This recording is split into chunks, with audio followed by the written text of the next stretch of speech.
Ladies and gentlemen, we're back after a 3-week delay. September 15th, coming right at you from the East Spot. I'm Andrew Boyce. And I'm Ryan Troke. Feels good to be back. Doesn't it? Oh, yeah. We got a treat for you guys. Today we're trying something different. Straight out the box. Straight out the lab. Whatever we're thinking is coming out of our mouths. Yeah. This could be good. Could be terrible. Could be great. Could be the best thing ever to happen to podcasts. Right there's an example of how it could go a little shaky, but we'll see. All right, let's get it started with some NFL. It's football. It's football season again. Thank God. Football's back. No kidding. All due respect to baseball, America's pastime. And as much as we want to watch when it's the Grey Cup, 4-down football is really what's fall. Yeah. And, I mean, sports is what's the biggest sport I can think of in North America. Yep. No. Encapsulates everybody. Undoubtedly. The last 2 weeks, I have something to look for. Sundays are now exciting again. Oh, yeah. No, my reverend knows where I am now. Well, he's right beside me. We're both at the bar. Let's skip service.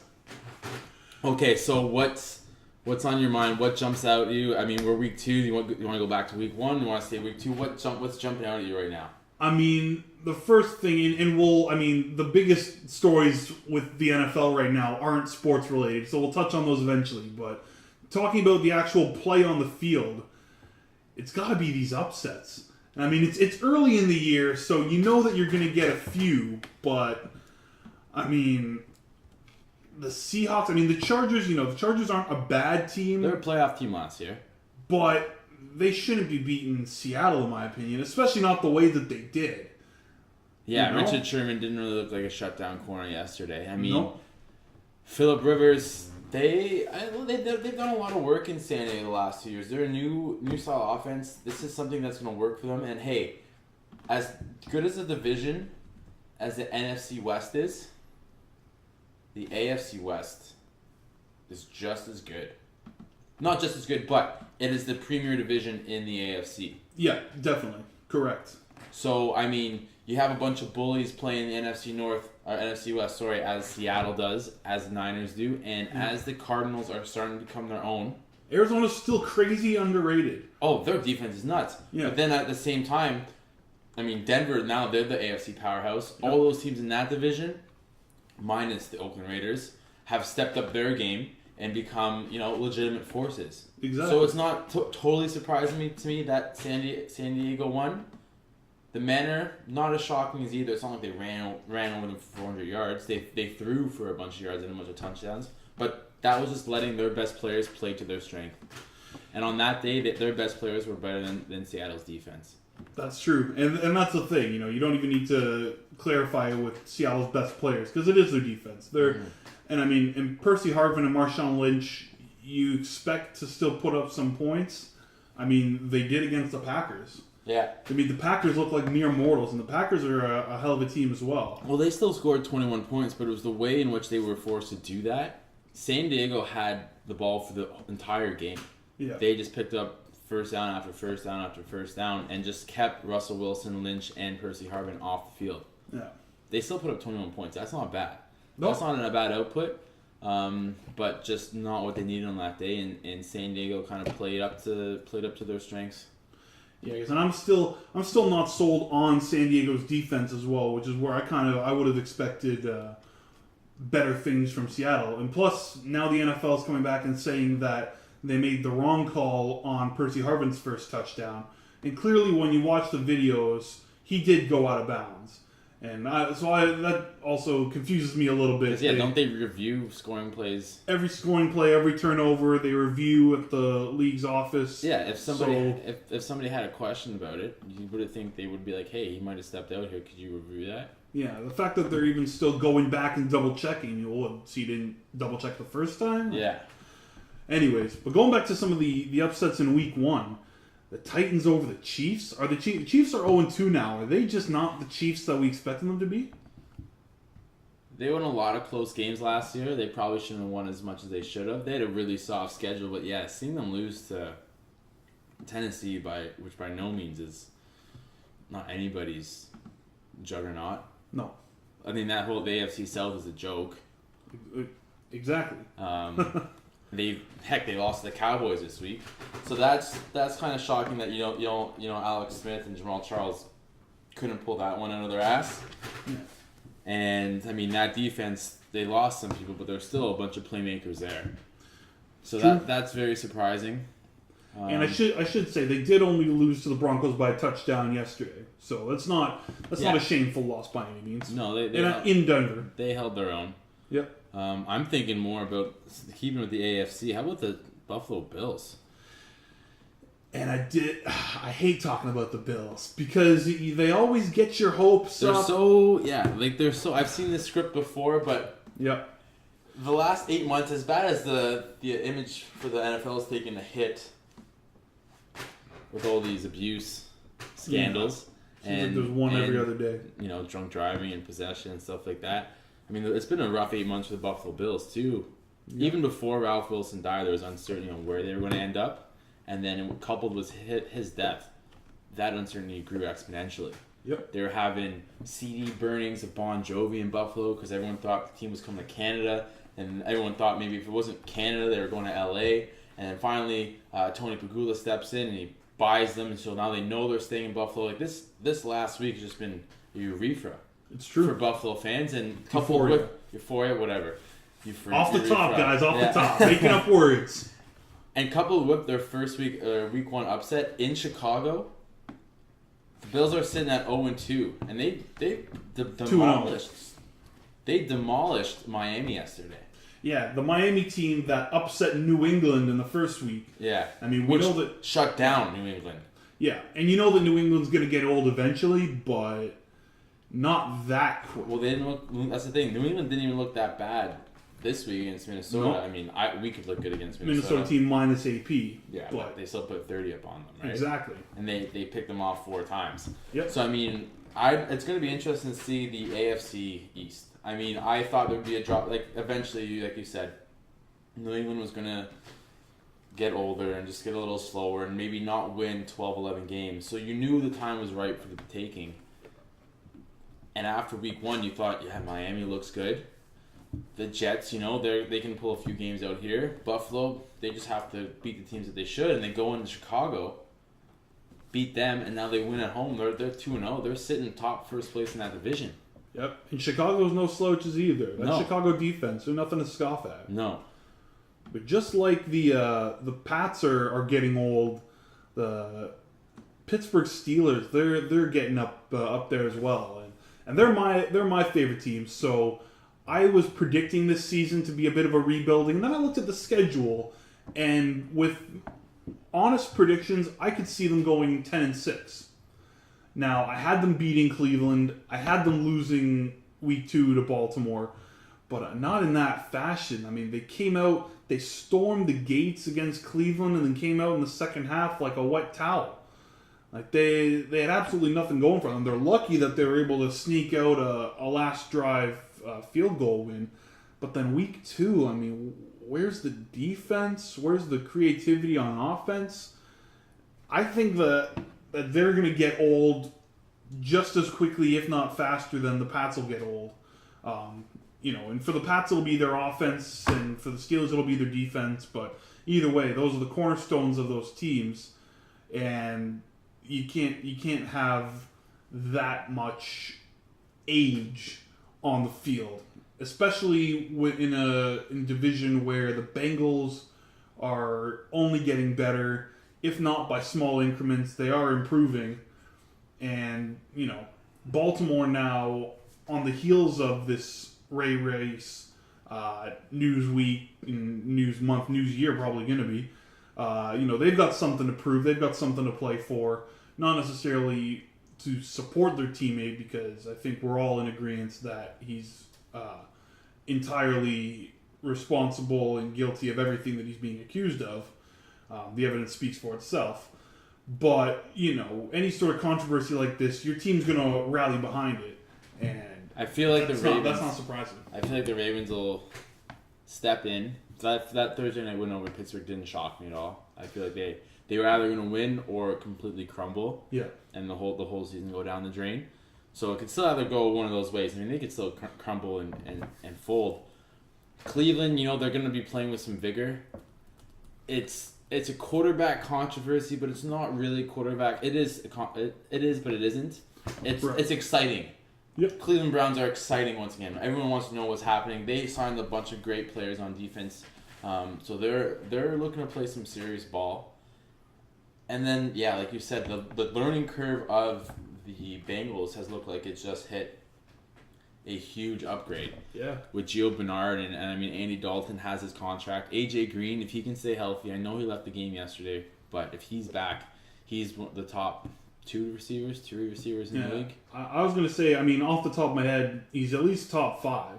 Oh, easily. I would say top 3. Well, because you got, Calvin Johnson's the clear number 1 right now. Guy's name is Megatron. Yeah. Past that, Demaryius Thomas isn't anything to laugh at. I would say the duo from Atlanta. Yeah.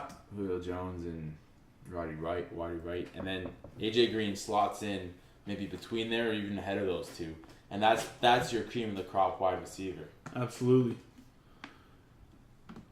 Now moving along, Washington, and in the year with all the rookie quarterbacks, I was saying this was 2 years ago now. We had a great influx of young quarterbacks. We had Russell Wilson, Andrew Luck, RG3, and even young quarterbacks from previous years. We still have Cam Newton, Matt Stafford, Dalton, Andy Dalton, Sam Bradford, Colin Kaepernick.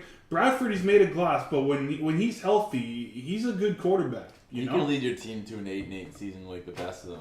Exactly. Hey, and playing in such a tough division, they got a pretty solid defense. If he stayed healthy for this year, that's a 4-team defense. That's a 4-team division that you really don't want to go up against. No. And now you got Blake Bortles coming in, who looks like he could be the real deal. And then all of a sudden, one of those quarterbacks, they're looking like they're never going to be the same. This is the Brandon Roy of the NFL. So much potential, and yesterday he's out for the year. Yeah, it's funny. Like you knew coming out of college he had no knees. So then when he had that injury in like week 14 of his rookie year, and he's like, okay, he's not coming back. And then he plays the playoff game, and great on him. He probably wanted to play. It wasn't so much we need you to play. He wanted to play. You can tell that's the kind of competitor that he is. But every player wants to play. Yeah, but as a quarterback, you kind of want to do it too, right? That's true. You got your team there. That knee injury was devastating, and then he comes back next year, and last year, and he's not the same player that he was in college or even his first year. He's not electrifying anymore. No. So they rejigged the offense for him this year, and he hurts himself on a fairly innocent play. It's a fluke play. It wasn't like his foot got caught underneath anybody or he was pushed off balance. He was just running and he jumped and he landed the wrong way. Yep. You're Washington. You've given up like 4 first-round picks for this guy. You also picked a quarterback in that same draft later in the later rounds, in Kirk Cousins, who's filled in for all of RG3's absences and done admirably. Yep. I hate to see it, and I hate to see the guy go because I really wanted to see a player like him. But it might be that. It might be the books closed on RG3. Yeah, I think unfortunately, quarterbacks that play the way that he plays, they're going to get hit and they're going to get injured more than the typical pocket passers. And you cross your fingers and you hope that you can see as much out of them as you can before they inevitably go the route of injury and they do start to decline. It feels like way, way too soon. You said it all. Knee brace Griffin is not Robert Griffin. No. And now with his ankle, I don't want to see that guy be a pocket passer. No. That's not what when I watch the Redskins play, that's not what I want to see.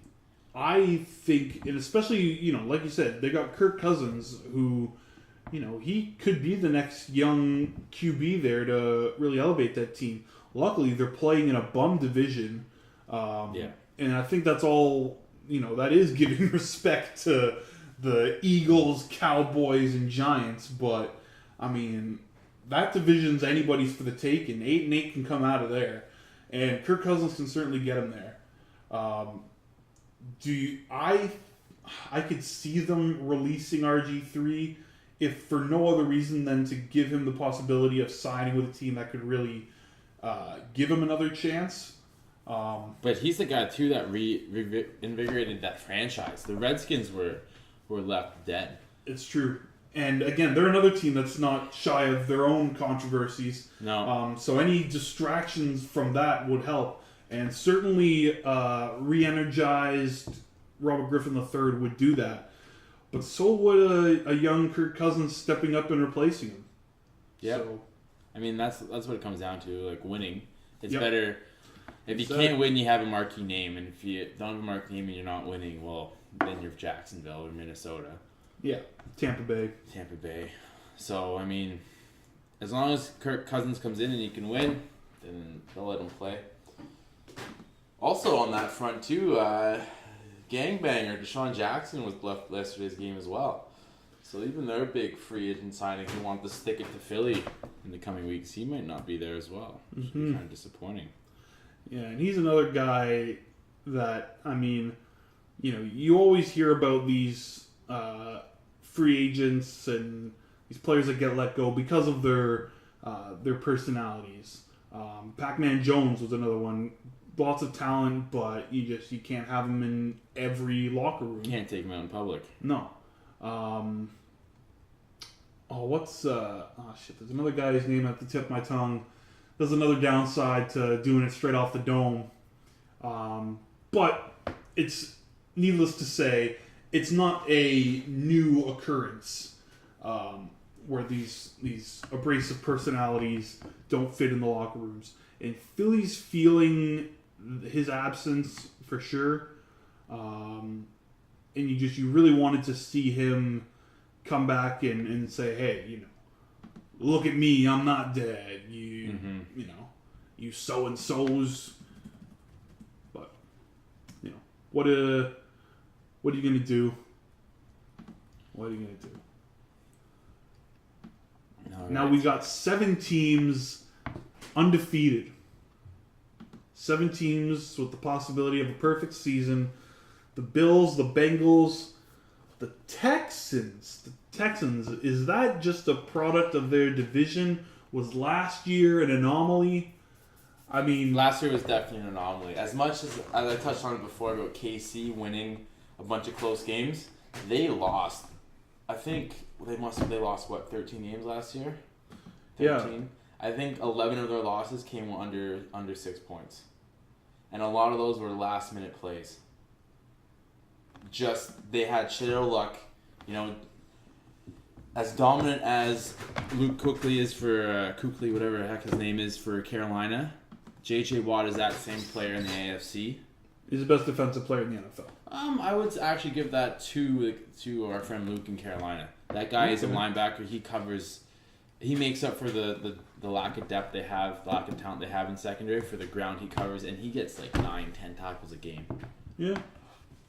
Watt's presence on that defensive line is immeasurable. Like, you know, as a quarterback, you have maybe 4 seconds to get rid of that ball with him bearing down on you. Yeah. They're a good team. They have a safe quarterback in Ryan Fitzpatrick. Yep. He might not go out and win them any games by throwing for 450 yards and 5 touchdowns, but he's certainly not going to lose them games by throwing 2 pick sixes in the same quarter. I agree. So yeah, and that's the thing too. They're playing in a pretty crap division. Their only real competition there is Andrew Luck, and that's not the Colts. It's just Andrew Luck. Exactly. You know, I mean, touch back on those quarterbacks from that great draft year. I wanted RG3 to be the best, but I believe that now Andrew Luck is, well, even before this injury, that he was going to be the best. The guy just wants to win. He does and you know, just as mobile as RG3 was, Luck can do the same. He's not as fast, but he'll run for touchdowns. Yep. And he's tough. Kid's tough. The X factor with those 3 quarterbacks is that Luck and RG3 have no team around them, and Russell Wilson has a great team around him. Yes. So it's really tough to compare them all. But I agree with you. I think Andrew Luck will eventually emerge as the best from that class. Well, can you imagine if Andrew Luck and Russell Wilson had switched places before the draft, and Luck was a 3rd to 5th round prospect, and Wilson was number 1? Yeah. Imagine Andrew Luck ended up on Seattle. It'd be the same thing. Yeah. So the Texans are undefeated. The Broncos are undefeated. The Eagles, although they've only played one game so far, they play tonight. The Panthers and the Cardinals. I mean, everybody talks a big deal about the 16-0 season. Denver could do it. You know, going into the year, they were clearly the cream of the AFC. They have a rough go, though. They got a few games that they might lose. Yeah, next week they play it's a rematch from the Super Bowl last year, where Denver did not fare too well. Is that in Seattle? That's what I'm just going to check now. Because it's one thing for them to go into Seattle and get blown out, but it's never another thing too to their confidence. They play Seattle and they lose at home. Yeah. Where's your goddamn schedule? Sorry, this is my first time working with the internet. This is really tricky. This is embarrassing.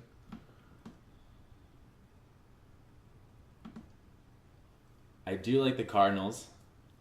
I feel like there could be 2 teams on the wild card coming from the NFC West. Easily. You know there's going to be one. Because you figure it's going to be Green Bay or Chicago. Well, Chicago's 0-2 right now, so it's probably going to be Green Bay. Because the Lions always shoot themselves in the foot. Mm-hmm. NFC South, the Saints are surprisingly 0-2. Carolina's 2-0. Atlanta's 1-1. It's going to come down to one of those 2 teams. Because Tampa Bay, I don't know if you saw that double fumble by Luke McGowan. Yeah. Week 1. That was bad. Yeah. And it's not like his first pick was any better. No. So, Tampa Bay, disappointingly, they're not going to rebound from last year. I thought they might have. Yeah, I was holding out some hope for them. So, yeah. And then the NFC East is just a joke. Yeah. You got Philly coming out of there for sure. Philly or Washington. Yeah.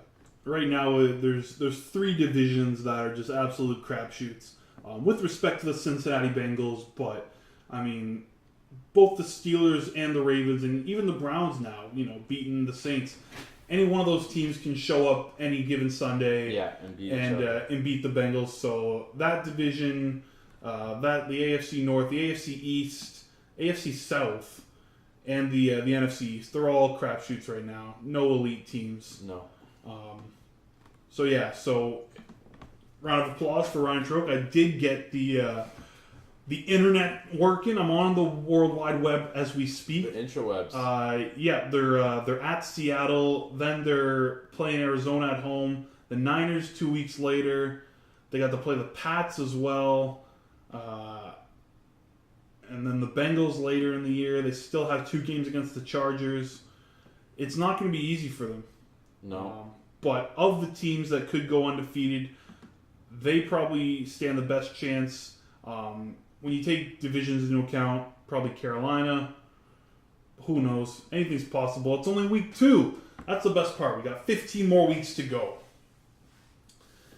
Now, touching on the non-sports side of things, there's Ray Rice, there's Hardy in Carolina. Was it Hardy in Carolina? Yes, Hardy in Carolina. I think McDonald in... McDonald, yep, in San Fran. And now AP in Minnesota. Okay, let's get AP out of the way.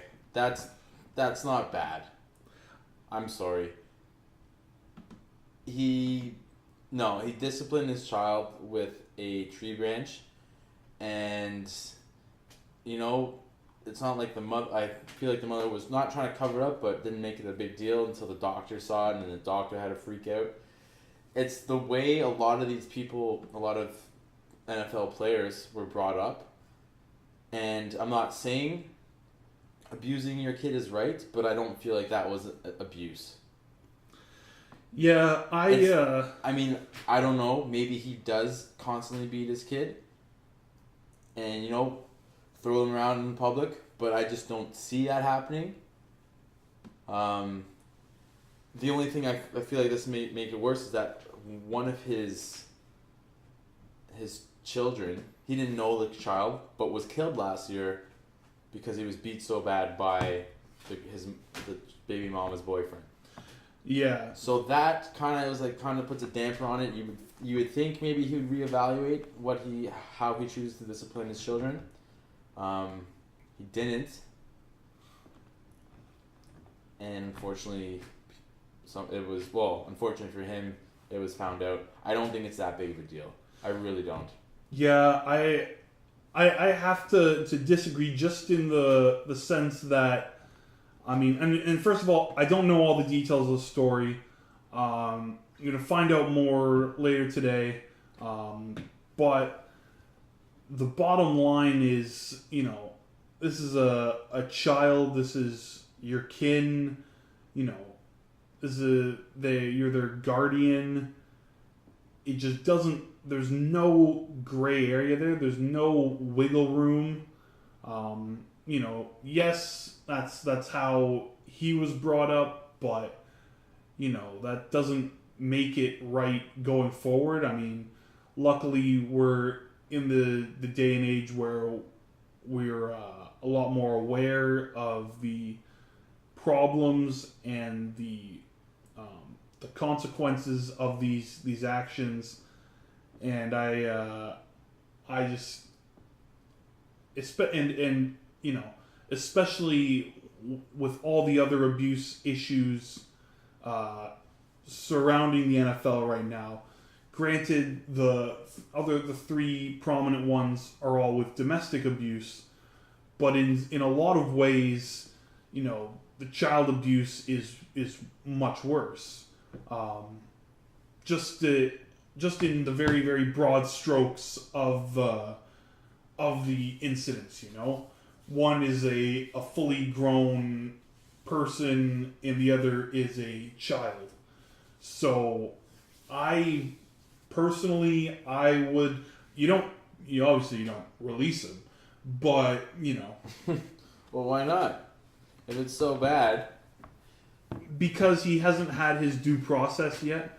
You deactivate him. I'm pretty sure he was arrested and turned himself in and then released himself on bail.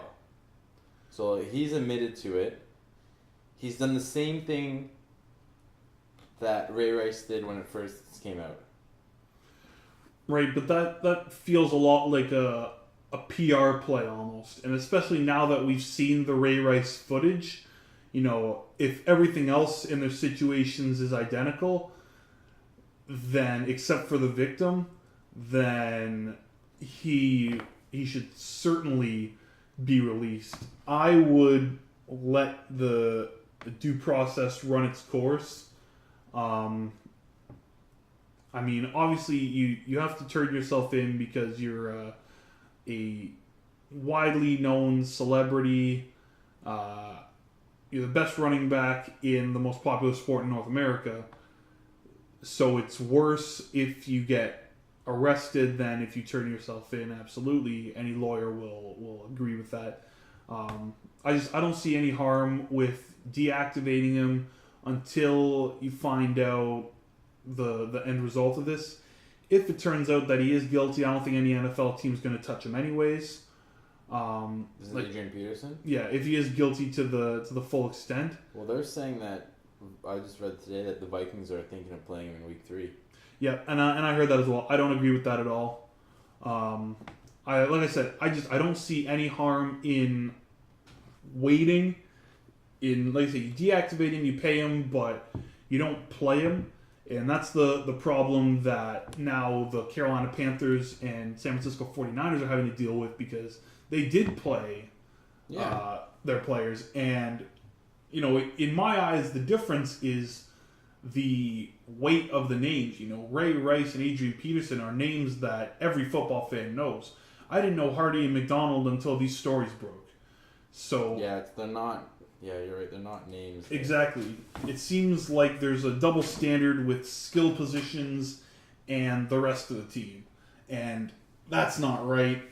But San Francisco and Carolina will have to deal with the consequences, even if they are just moral consequences, just having to live with the fact. what do you think about the San Francisco 49ers suspending the radio announcer for making comments on the Ray Rice situation, and then just absolutely nothing for McDonald, letting him play? What's how do you explain that? Do you explain that? I think it's just it's pretty disappointing from Jim Harbaugh's point, where he comes out after, the Ray Rice initial suspension of 2 games and says, this is not something we would tolerate on our team. There's no room for that. Yeah. And then sure enough, I think his name's Kevin McDonald, comes out right before week 1. They've just lost a few players from their defensive line, so he's going to be the one filling in. And the story leaks that he was accused of beating his girlfriend. Well, he's been found guilty now. Well, he was, yeah. And he's appealing the charges. And that's the thing, I don't know. That's someone else who hasn't had their due process. But he has had his due process. They found him guilty. Right, but I mean, and you want to say, okay, he's guilty, but at the same time, I mean, trust the judge, whatever. A jury of his peers said that. Yeah, but you never know. You don't know the story. You don't know the evidence, and who knows what kind of woman he's dealing with here. But yeah, and he's playing in week 1. He just kind of said that wouldn't be tolerated, and then you do an about face. Yeah, and then his brother goes. Yeah, and then of course it's his brother's team. Yeah. I don't know. It's a rough time to be in that household for Thanksgiving dinner. Yeah. Papa Harbaugh maybe has some disciplining to do. Not the AP discipline, but I think it might call for some AP that's a bit of a rough joke on my part. That's what happens when it's off the dome. It's fresh like that. Yeah, the Niners have some splaining to do. I don't know how you live with yourself when you play Kevin McDonald and your announcer makes some offhand comments. He wasn't involved. He wasn't accused. He just commented on the situation. They were inappropriate comments. However, the hammer drops on him immediately. He's suspended from the broadcast, and McDonald's still suiting up. It doesn't make any sense. Niners got some explaining to do. Yeah. Greg Hardy. Shit, he's gonna need himself a good lawyer. Yeah, they've released the police audio. It's disturbing. It's auditorially. Yeah, I'm gonna go with that word. That's the word I'm using.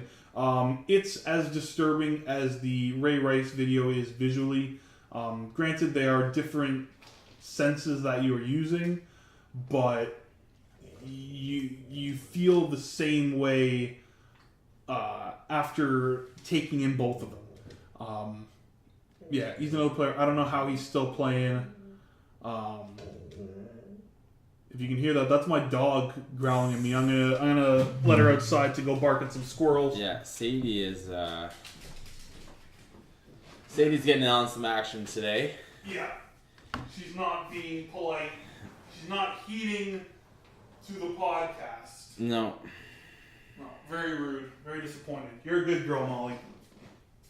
My other dog. Very good girl. Okay, so now we'll go on to...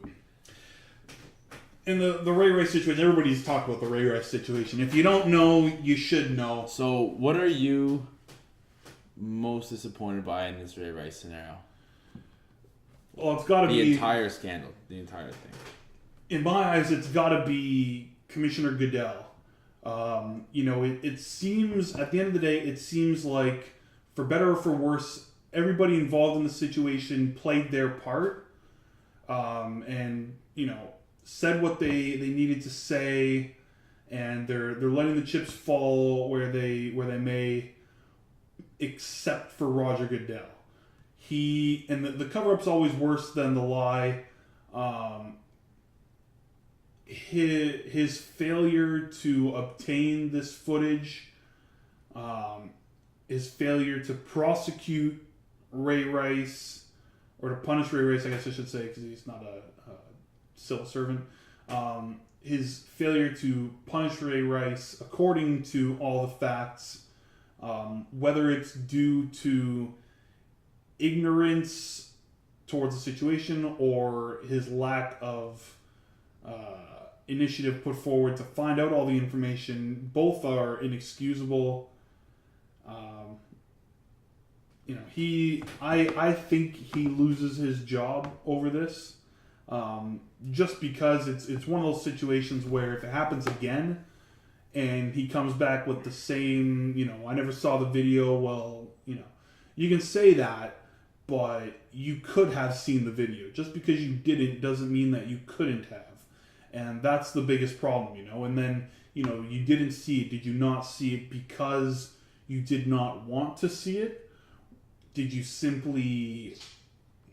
did you want to keep yourself ignorant to the situation so that you had deniability? He's got about as much explaining to do as the Niners do.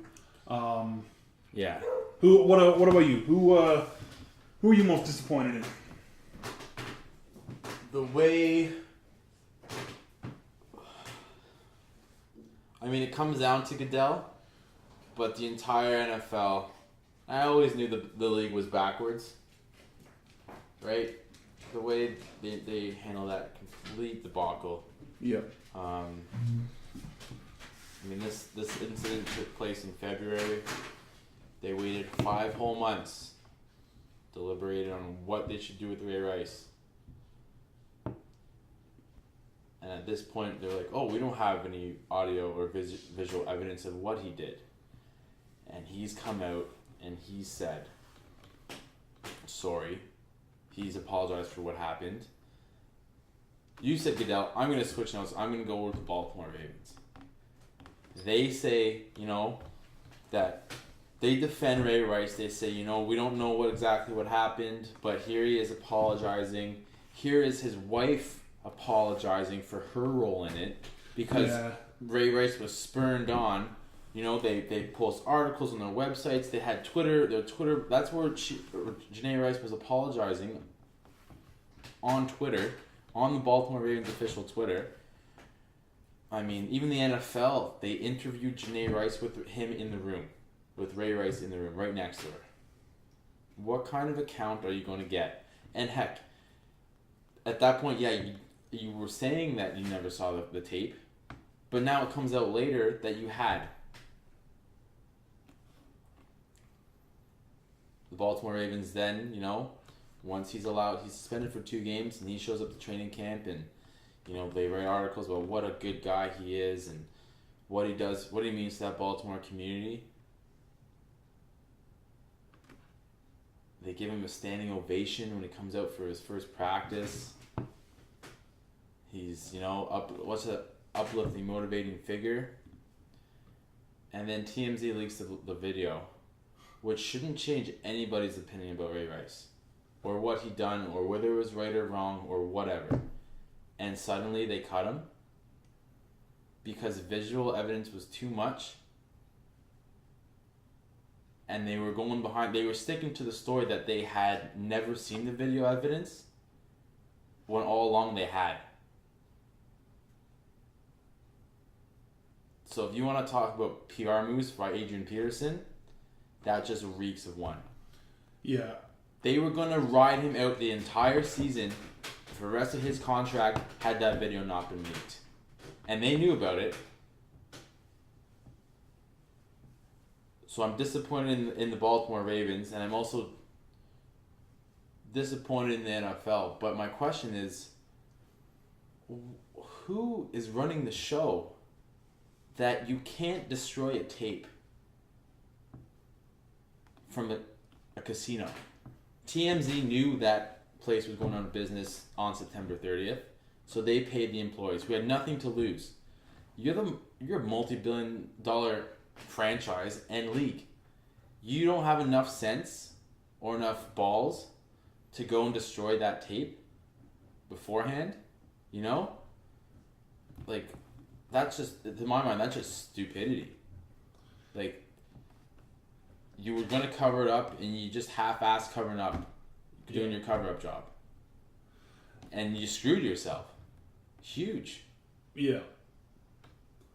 Yeah.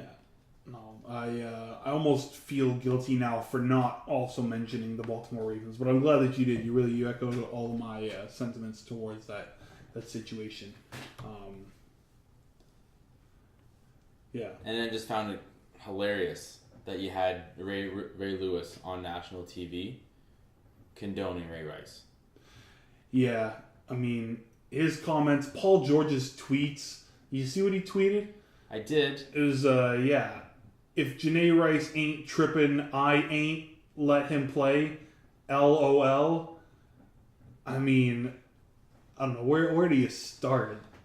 Just, if you don't got anything nice to say, if you don't got anything intelligent, reasonable, appropriate to say, then don't say nothing. Don't publish it on the internet. Yeah, that's talk about not thinking either. Yeah.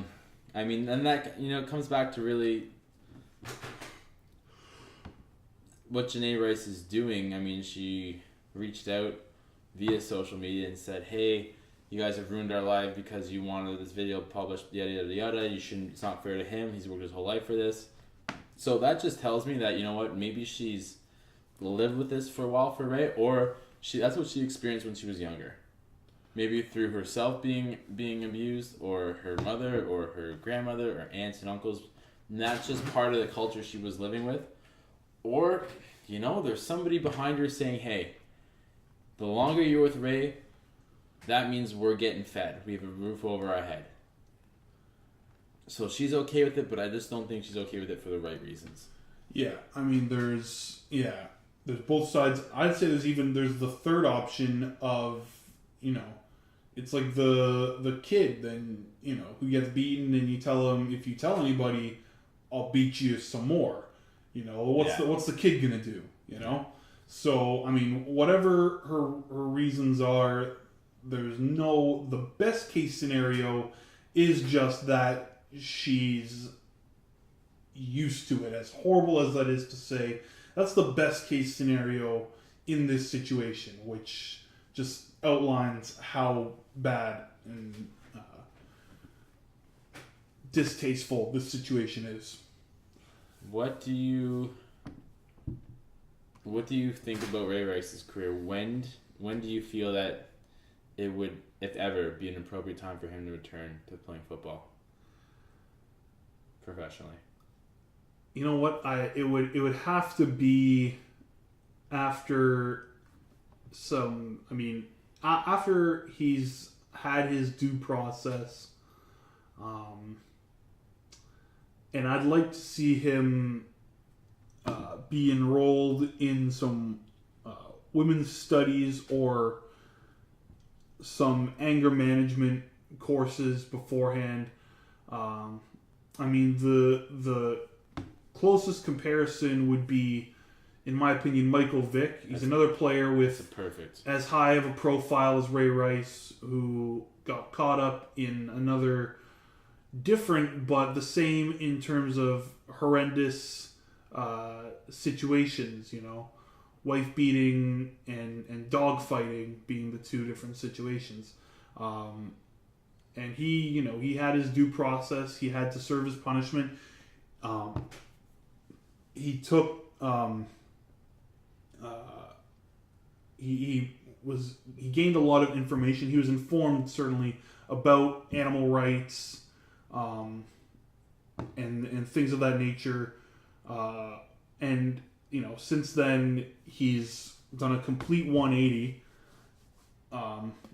and he's earned his spot on an NFL roster, I think, from doing all those things. I think people deserve second chances. I do too. And if the punishment has been served, and the person has made an honest attempt to change their life around and atone for what they have done, then yeah, they can be reinstated. So like Mike Vick, he was in jail. He came out of jail. He was in jail for 18 months, 2 years. Yep. Long time. Suffered professionally immensely. had to pay back all kinds of money, guaranteed money from the Falcons, sponsorship money, all of that. He changed his life around, and he spent a good part of all his off seasons, and when he wasn't playing, spending time raising awareness for animal abuse. Mm-hmm. There's no definite time frame where you can say, oh, this will take 12 months or 24 months, or he'll be back in 3 years. That has to play out. And as long as Ray Rice makes a genuine attempt to do that, and the words TMZ or People Magazine or, people aren't following him around, and he's still doing it, then I would be okay with him coming back. Yeah. All right. Now, there's no easy transition back to sports, but I feel like we've covered the entire NFL as well as we can. So, by podcast laws, we're forced to move on. So, let's go to the Diamond. They're in the last 2 weeks. They're in the home stretch of games, and our Toronto Blue Jays aren't dead yet. Never say die, Toronto. Never say die. It's not implausible. It's clearly not impossible, but it's not implausible. Kansas City has not been playing great baseball, and neither has Oakland. No. So those two teams could conceivably continue to drop. The Royals' schedule does not get easier. They've got 2 series against the White Sox left, which, we know that the White Sox aren't competing for the postseason, but they would love to keep one of their rivals from the postseason. So they've got something to play for. They also have games. They got a 3-game series against the Tigers and a 3-game series against the Indians. 2 other teams that are still fighting to get into the postseason. So they got no cakewalk ahead of them. Seattle, they've got about as difficult as a schedule as you could. They've got a series against the Astros, but the Astros have been pulling wins out of their ass. They've been coming up big recently out of nowhere, so that's not exactly a walk in the park. They've got 2 series against the Angels left, and they play the Blue Jays, which is the biggest thing there, because if the Blue Jays, who are only 3 games behind Seattle, if the Blue Jays win that series, that cuts it down to only a 1-game deficit, not to mention the games that they'll play against other teams before that. Mm-hmm. Toronto, they've got a series against Seattle that I just mentioned. They got a series against the Yankees, which will be another tough series because, again, just as the White Sox would love to keep Kansas City out of the playoffs, the Yankees would love to keep Toronto out of the playoffs. But then Toronto has 2 series against Baltimore, which at the beginning of the season seems really daunting, but now with Baltimore faced with tons of injuries, it seems doable. It does not seem implausible by any stretch of the mind. And as for Oakland, who has been dropping like a boulder in the ocean. That's shocking too, with all the activity they had. Yeah. They've their schedule is a little forgiving. 2 series against the Rangers, 1 against the Phillies, and then 1 against the Angels. Except for the Angels series, those are 3 winnable series for a team that's playing well. And they're not playing well. So anything can happen. Don't lose hope yet, Toronto. I feel like they needed that game last night. Yeah, that was a tough one to lose. Bottom of the 9th, Tampa Bay has nothing really to play for, just pride. They come back, they hit a game-tying home run. We're down to our last strike. We hit a game-tying home run. And then we can't last one more inning. It's a little disappointing. It's a lot disappointing. I think if this team doesn't make the playoffs, that's very disappointing. Yeah. Yeah, you'd have to look back at that game and... Well, not just that game. The entire year is kind of it. Well, it was 2 or 3 weeks prior. I was at the game against the Red Sox, and we were down 3-0, bottom of the 9th. Red Sox throw a couple of errors together. We throw a couple of hits together, and we tie it bottom of the 9th. Hey, woohoo! Top of the 10th, Boston scores, and then the game's done. because it's baseball. It's the breaks the way it goes. But that's why you play 162 games. This team is supposed to be constructed last year to win. This year definitely to win. Next year, it's a sure thing. Well, a sure thing. You're still 4 games out. Yeah. Yep. And then those 2 wild cards. Exactly. There's 2. You have a better chance of getting in. Yeah. And you haven't. Yeah. If I'm a betting man, I don't know if I put my money on Toronto making it, but I like our chances. I gotta say, I like our chances, and that could just be the optimist in me looking at the schedule and finding ways that we can win. But I'm not counting us out. I'll never say die. That's me right now. 14 games left. Come on, Toronto. Come on. Go Blue Jays. If they don't make the playoffs, or even if they do, what do you think they do with Melky next year? I think if they make the playoffs, you got to keep him. I think you got to keep him regardless. He's been your best player all year. Most consistent. But you look at what you could get for him. Nothing. He's a free agent. Okay, see, I'm not as on top of this situation. This is off the dome. I'm looking like a baseball fool right now. But what do you do? Do you resign him? That's the thing. He's gonna command a huge contract. Yeah, I think you got to resign him in that case. Like I said, unless we don't make the playoffs and Alex Anthopoulos has some crazy vision of what we could sign instead, I think you got to resign him. I know we're not the Yankees, the Red Sox, the Phillies with money out our ass, but we have been playing better. We got hope in Toronto. 416 is full of hope right now. It's full of young pitching prospects, that's for sure. Yep. Certainly going forward, we got a lot of things to look forward to. And you really don't want to just lose a bat like that without getting anything back. So I'd say re-sign him. You feel the same, or? Yeah, I would definitely re-sign him. 100%. Okay, now talking about a slugger in the NL. If you're voting for the MVP, do you give it to Giancarlo Stanton or do you give it to Clayton Kershaw? And it is a 2-horse race. All due respect to Andrew McCutchen, it's a 2-horse race. What's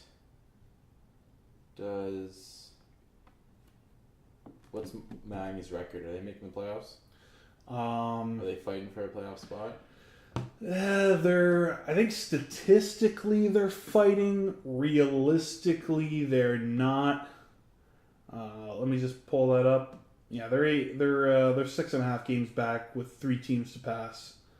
They're not making the playoffs.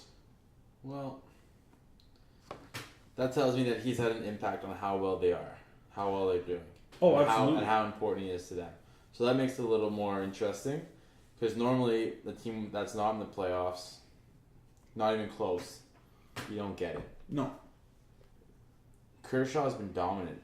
He's been the best pitcher in baseball. Yeah. It's hard to vote against them. Picked up his 19th win yesterday. I don't like to give the Cy Young I love giving the Cy Young to pitchers. I don't like giving the MVP to pitchers. Man's won 19 games. Yeah, but you take half of those wins away. Are the Dodgers in a playoff spot still? So you can look at it and say, Clayton Kershaw has played a part in 19 of the Dodgers' wins. How many of Miami's 72 wins has Giancarlo Stanton played a part in? Definitely bigger percentage there. And you look at, where would Miami be without Giancarlo Stanton? Where would the Dodgers be without Kershaw? Dodgers would still be in the hunt for sure, if not still at the top of the division. Without Giancarlo Stanton, Miami is still the Marlins. So, the Dodgers are a team you expect to be at the top. Miami is a feel-good story. I give it to Stanton, and the fact that he's had this injury now, which I haven't heard any updates on it lately. Is he hit in the head? Fastball. I saw it. It was awful to watch. Okay, so he's out for the rest of the season now. But they're not saying anything past that, so hopefully he will come back as good as ever. And I mean, you talk about hitters that are entertaining right now in baseball. He's in the top 5, if not the top 3, I think. You look at Mike Trout, Yasiel Puig, and then you got, I put Cabrera there as well. Yeah. Miggy, not Milky. No. Too many Cabreras. Yeah, and then for number 4, it's between him, it's between Ortiz, depending on who's pitching.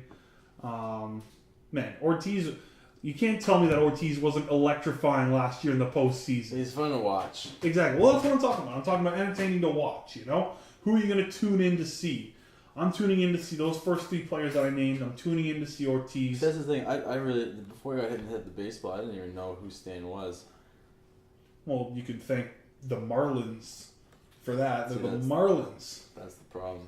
Yeah. Yeah, that's really all I got to say on the matter. Hope he comes back in full form.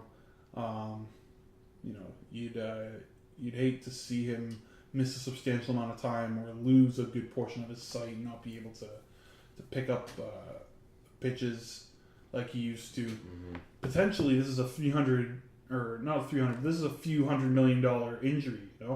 He was poised to sign a huge contract, and that sucks. That's the worst. Yeah. So you feel for the guy. Hope he comes back in full form. Okay. Touch on basketball another day? Or do you want to go into that Atlanta Hawks controversy?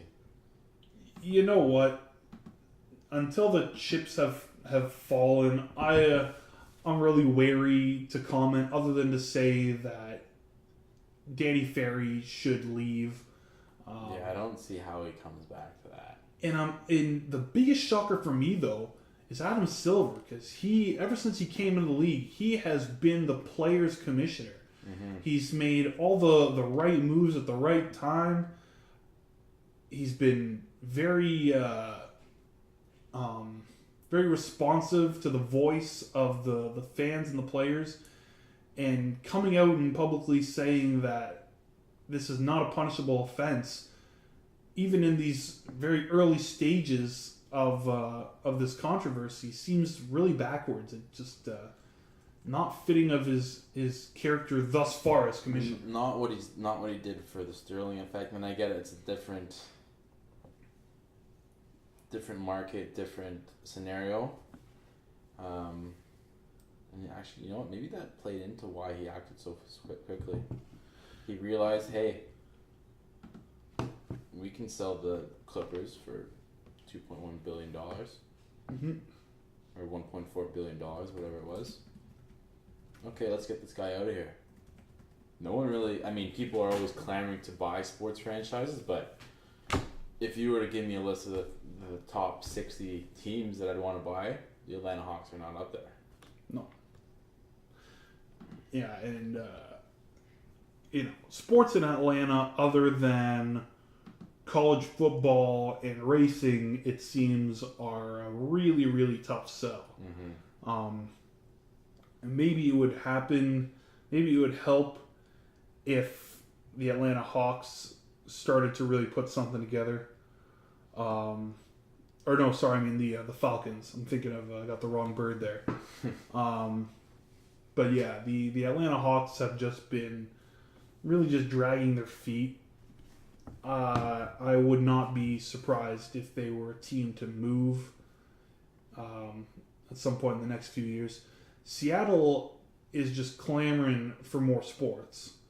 I could easily see them getting an NHL and an NBA franchise.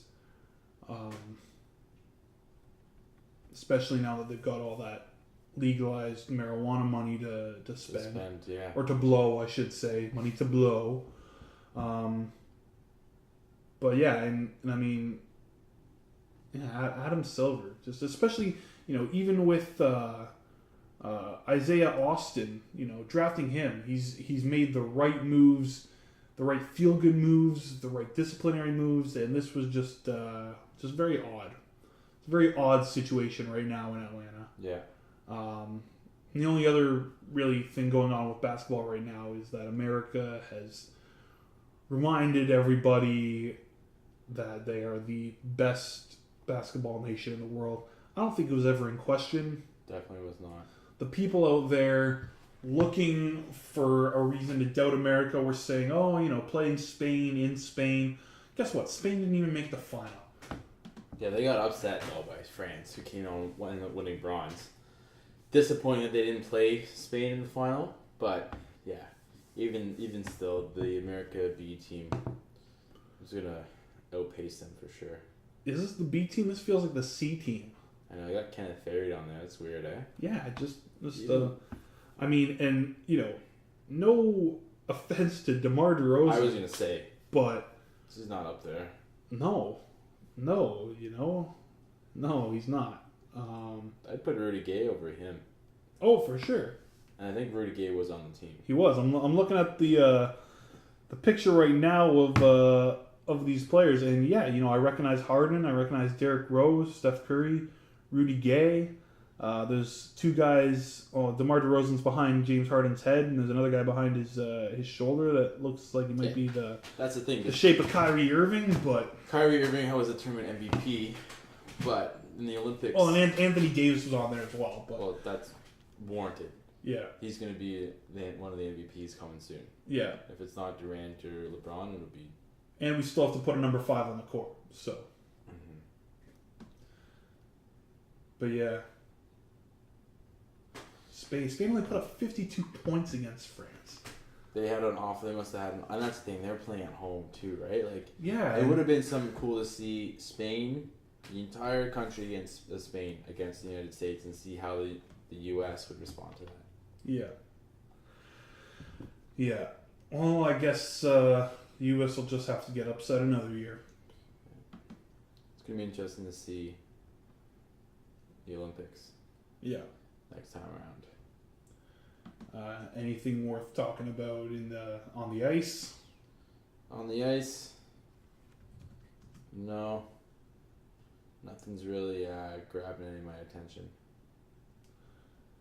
I see that the Canadians are not going to have a captain this year. They're going to have 4 alternate captains. They haven't had a captain. Well, even before Jones got there, they didn't have a captain. And I hear that McDonough's going to get the captaincy in New York. Yep. Which is okay. I might become a Vancouver Canucks fan when I get out there. I'll see. Oh, look at this guy. Yeah, I don't know. We'll see we'll see how it goes. I don't know. Can you jump on the bandwagon if the bandwagon hasn't left the station yet? I can. Just gotta make sure my knees are ready for the impact. Yeah, no kidding. All right. Thank you for listening. It's been a blast off the dome. My name is Ryan Troke. I'm Andrew Boyce. See you later. Watch some sports.